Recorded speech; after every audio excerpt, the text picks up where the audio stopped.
This is the story of three of my clients. Two of them got cancer and one of them died. The two that got cancer had critical illness cover. They had no money issues to worry about. They got given a large payout that meant that they could try and recover in peace, and that their family and their expenses and the mortgage would all be looked after. One actually even got their mortgage cleared.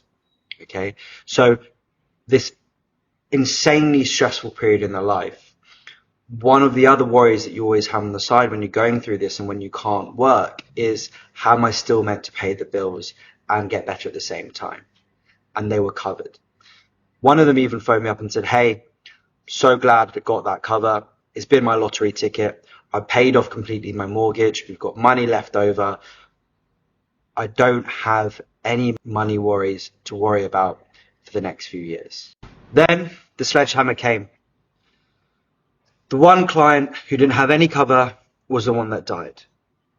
This is something which I always bring up in conversation with clients, that, hey, look, you should have life cover, you should always have critical illness cover, but I never really push on it too hard, just because it's quite a hard conversation to have people maybe sometimes, and it's a conversation that we should always have, but sometimes people just don't place the importance. But it was my job to try and place that importance, and that's ultimately where I failed. The client didn't have any life cover, and I had to be on the other end of the phone to a grieving family. In this instance, it was a wife who not only was sad and obviously devastated from the perspective of what I'm going to do without him, but also, what am I going to do without him? See, he was the only breadwinner in the family, no cover, existing mortgage, children education, car loans. The only real thing they had was the investment they had with me. And that was really only going to provide them maybe a year or two of income. And this is the problem. And this is where I feel that I failed, and where in future cases I need to make sure that I'm a lot more bullish on trying to get clients to understand the importance of life cover and critical illness cover. Because this poor wife with her kids, what is she going to do? You know, she can't afford the mortgage. She's not been in work for the last 20 years. She can't afford to put her kids in school. She's going to have to rapidly change her standard of living and her life and her kids' life. All because at the time, the client didn't want to pay $70 a month, and I didn't want to force that on them. She was saying things to me like, we don't have an income. What am I going to do with the mortgage? The kids, how am I going to put them in school? I don't know what to do. Max, help me. And, you know, I'm in that situation going, I could have helped. I could have persuaded your husband to take out the life insurance, because if this ever did happen, you want to make sure that your family are looked after. Because that's why you go to work. That's why we work hard, because we want to provide and protect our family. This really was a situation of, we are in the worst possible situation and we can't find a silver lining. And I had the power at that point in time a few years ago, and, you know, running up to the death, to change that. I had the power to go, no, Mr. Client, this is the most important thing that you can do for your family, to make sure that once you're gone, they are looked after. And I should have tried everything to ensure that he took it out. If you have a family, it is the most important thing that you can do. It should be number one in your priority, to protect, to care for, and provide for your family. And if you don't have a life insurance and critical illness cover, then you are not doing that. And you are doing your family a disservice for not doing so, because that means that you don't care about what happens to them after you go. And it means that I am a failure in this instance, because I did not manage to make that client take out critical illness and life cover. And I'm going to make sure that on every client moving forward, that I am a lot stronger on this, because I do not want to sit through again having someone cry down the phone to me in this situation. And here's the truth. If you have a family, life cover is not optional. It is the most important gift that you can give your family. Every year we spend thousands and hundreds of pounds and dollars or dirhams, whatever currency you want to talk about, on presents for the birthday, on Christmas presents. And we use them for a couple of months and we throw away, or it's a nice handbag or a watch or whatever it is. And at the end of the day, once you're gone, it's not going to add much value. Why do we spend thousands and thousands of pounds and dollars on things that we do not need? And yet we do not spend 50, 100, $150 a month on things that you do need and that every single person in this world should have. It blows my mind. The most important gift that you can give your family is life insurance. And I hope that from watching this video, you will feel so strongly about it as well, because it is real. At one point, you will die. So leave behind something, allow your family to live on without you, and have a good life. Buy peace of mind, buy protection, buy your family the gift that is, if I'm no longer here, don't worry, I've looked after you. So, what is life insurance? Life insurance is essentially you pay a premium every month, $50, $10, $100, whatever it may be, and then you are then covered in the event of your death. Okay, and it will be paid out to a beneficiary. A lot of the time, it is tax free and we paid out to whoever you want the money to go to. It's a way of ensuring that the people you leave behind are taken care of.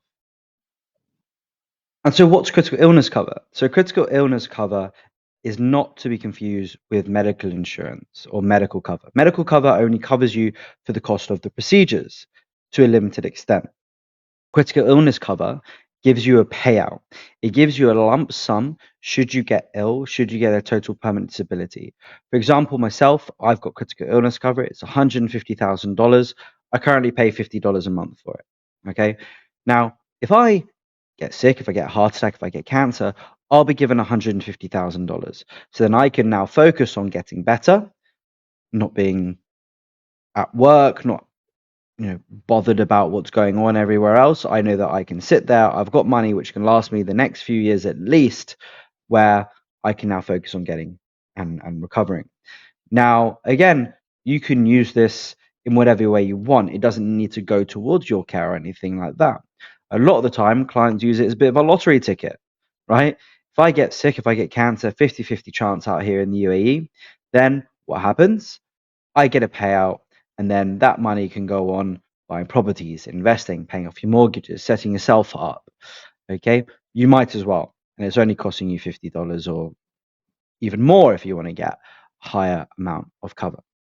So realistically, this is why everyone needs both life insurance and critical illness cover. If you die, it makes sure that your family is looked after. It's $30,000 to send your body back home, right? If you're an expat. You have critical illness cover so that if you get ill, there's a 50-50 chance between you and your partner, one of you statistically is going to get cancer or another critical illness. So get covered, get given money, right, for a fairly low premium, much lower than what you spend on presents, on gifts, on holidays, something that will add actual value to your life and potentially life changing amounts of money to really benefit you and your family. So, what should you look out for? Well, jurisdictions. Jurisdictions are really important because you don't want to take out a life cover or critical illness cover and then realize that because you moved to a different country or you died in a different country or you got sick in a different country, then that is null and void. Okay, that's really important. So you want to make sure you've got a completely international life insurance or critical illness cover.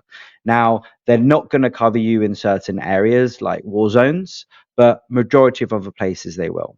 Now, another really important factor in there is costing. Now, what I mean by costing is that on certain policies that you can find out on the UAE, for example, they say that the premiums fix for a specific period of time, after which it's going to increase. Okay, so this is something you need to look out for because there are many life insurance policies that you can take out that are fixed at the time of purchase. So, for example, mine is $50 a month for the rest of my life, well, until 65 or 75 when the term ends. Okay, so when you're taking out life insurance or critical illness cover, you need to make sure that it's not going to increase. Now, on critical illness cover, sometimes it does say every 5 years, they're basically going to have an analysis and look into it and potentially change the premium. Now, majority of the time, this does not change anything. In actuality, this sometimes actually ends up reducing the cost of cover because essentially what they're saying is that because of advances in medicine, the cost of having X, Y, and Z has actually gone down. So actually go, right, well, I can reduce the premium because the technology and the knowledge surrounding certain illnesses are now gotten better, and so there might be potentially less likelihood, less impact, etc., so forth. Okay, so that's one really important factor as well.